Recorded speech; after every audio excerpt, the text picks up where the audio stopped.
কুম্ভকৰ্ণৰ নিৰ্যাত মৰিগাঁও বন বিভাগৰ লগতে জলসম্পদ উন্নয়ন বিভাগৰ বিষয়া আৰু অভিযন্তা বিগত 2 বছৰে এটা ভগ্ন আৰু জৰাজীৰ্ণ মথাউৰি পুনৰ নিৰ্মাণ নকৰাত বহু কৃষকে কাঢ়িছে হুমুনিয়া। মৰিগাঁও জলসম্পদ উন্নয়ন বিভাগৰ অন্তৰ্গত খান্দাজান কলঙৰ পাৰত থকা মথাউৰিটোৰ ওপৰতে নিৰ্ভৰশীল বৃহৎ কৃষিপ্ৰধান অঞ্চলটোৰ প্ৰতিগৰাকী কৃষকৰ পৰিয়াল।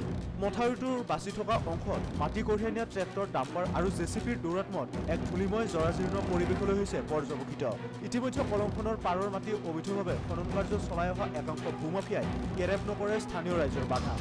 মাটি কঢ়িয়াই নিয়া ট্ৰেক্টৰ, ডাম্পাৰ আৰু জেচিবি চলাচলৰ বাবে সমগ্ৰ অঞ্চলটোত বিৰাজ কৰিছে এক ধূলিময় পৰিৱেশে।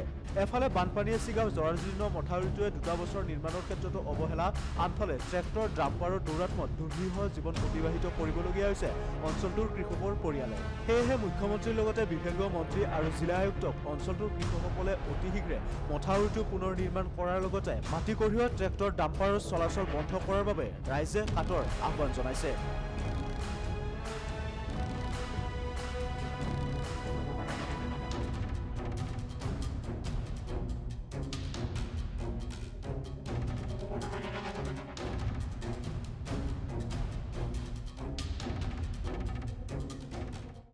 এতিয়া চাওক, আমি খেতি কৰি খোৱা মানুহ।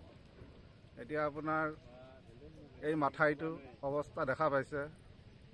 তাৰে আপোনাৰ ট্ৰেক্টৰবিলাকক কলিও তেওঁলোকে আমাক কয় তহঁতৰ বাপে ঘৰ মাটি নেকি, বাপে ঘৰ ৰাস্তা নেকি, এনেকৈ সিহঁতে কয়। কোৱাৰ কাৰণে এতিয়া আমি কলি আমাৰ কথাটোক গুৰুত্ব নিদিয়াৰ কাৰণটো হ'ল যে বিশেষকৈ এতিয়া পানী আহিলে এইটো দেখাই পাইছে আপোনালোকে মাথাউৰিটো কেনেকুৱা অৱস্থা হৈ আছে। সেইটো পানী আহিলে খেতিখিনি মাৰি দিব। আৰু ইহঁতে ট্ৰেক্টৰখন এখন দুখন নহয়, 10খন 12খনকৈ প্ৰতিদিন 20খনকৈ ট্ৰেক্টৰ অহা যোৱা কৰি থাকে। এতিয়া আমি ক'লে সেই একেটাই কথাকে আমাক কৈ থাকে। ডিপাৰ্টমেণ্টৰ মানুহবিলাক চাবলৈ আহে নাহে? ডিপাৰ্টমেণ্টৰ মানুহবিলাক কোনো চাব নাহে। খেতি কৰিছে, বানপানী যোৱা বছৰ ধান কাটিব আপোনালোকে নোৱাৰিলে বুলি শুনিছোঁ। আমি যোৱা বাৰ ধান কাটিব নোৱাৰিলোঁ। এইবাৰৰ কি গতি হয় সেইটো ক'ব পৰা নাই। ছিগি আছে আগত ছিগি আছে, দেখাই পাইছে আপোনালোকে। মানে এতিয়া ফৰেষ্ট বিভাগ আছে, ফৰেষ্ট বিভাগৰ যি বন বিভাগৰ ফালৰ পৰা ট্ৰেক্টৰটো বন্ধ কৰিব পাৰে মাটি খোলাটো। সিহঁতেও আহে। এবাৰ যোৱা বছৰ আহিছিলে, আহি তেওঁলোকে চাই কৰি 2 দিনমান আহিলে, অহাৰ পিছত তেওঁলোকে আৰু অহা বন্ধ কৰি দিলে। তেনেকৈ সিহঁতক কিবাকিনি মেনেজ কৰি ল'লে কিজানি, এনেকৈ সেইটো কাৰণে সিহঁতে আৰু নাহা হ'ল। নাহাৰ কাৰণে আমাৰ গতি এইটো হ'ল।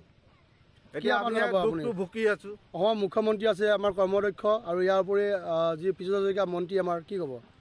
তেওঁলোককো ক'ব বিচাৰিছোঁ যে এইটোৱে যে তেওঁলোকে অলপমান চাই এইটো আমাক কি কৰিব পাৰে, আমাৰ ৰাইজৰ সুবিধাকণ কৰি দিব পাৰে নেকি, তেওঁলোকক অনুৰোধ জনাইছোঁ আমি। বুজি পাইছে? আমাৰ সমস্যা এই ৰাস্তাটো, আমাৰ মাথাউৰিটো ভাল কৰি বান্ধি দিব লাগে। আমাৰ এই মাথাউৰিটোৰ কাৰণে আমি যোৱা বছৰ 9-10 বিঘাকৈ এটা গৃহস্থই ধান কাটিব পৰা নাই। আমি এই কাৰণে আমি ডাউনত পৰি গৈছোঁ। আকৌ এইবাৰ যে খেতি খোলা কৰিছোঁ, আমাৰ এই খেতি খোলা যদি আমাৰ আকৌ ৰাস্তাত ভাঙি চিঙি লৈ যায় পানীয়ে, আমি কেনেকৈ চলি খাম? আমি এই শিশু খেতি কৰি আমি চলি আছোঁ বৰ্তমান। চৰকাৰে আমাক কোনো এটা সুবিধা দিয়া নাই আজিলৈকে। এই মাথাউৰিটো ইতিমধ্যে যথেষ্ট ট্ৰেক্টৰ চলিবলৈ আৰম্ভ কৰিছে, মাথাউৰি কাষৰ মাটি কাটিবলৈ আৰম্ভ কৰিছে, আৰু বহুত এটা বেয়া কাম হৈছে। আপুনি কি ক'ব এই ক্ষেত্ৰত?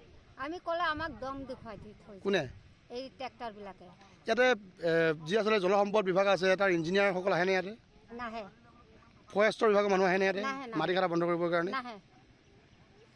নাহে বুলি মই পৰহি দিনা মই ক'লোঁ, ট্ৰেক্টৰৱালাক ক'লোঁ বুলি কৈ, তোৰ বাপেৰে মাটি ৰাস্তা বনাই দি থৈ গৈছিল নেকি? কোনে কৈছে বোলে? এই ট্ৰেক্টৰৱালাবিলাকে কৈছে।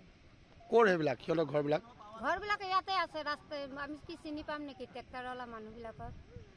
তাৰপিছত মই কৈছোঁ, তোমালোকৰ কাৰণে ৰাস্তা বনোৱা নাই নহয়, পাব্লিকৰ কাৰণে।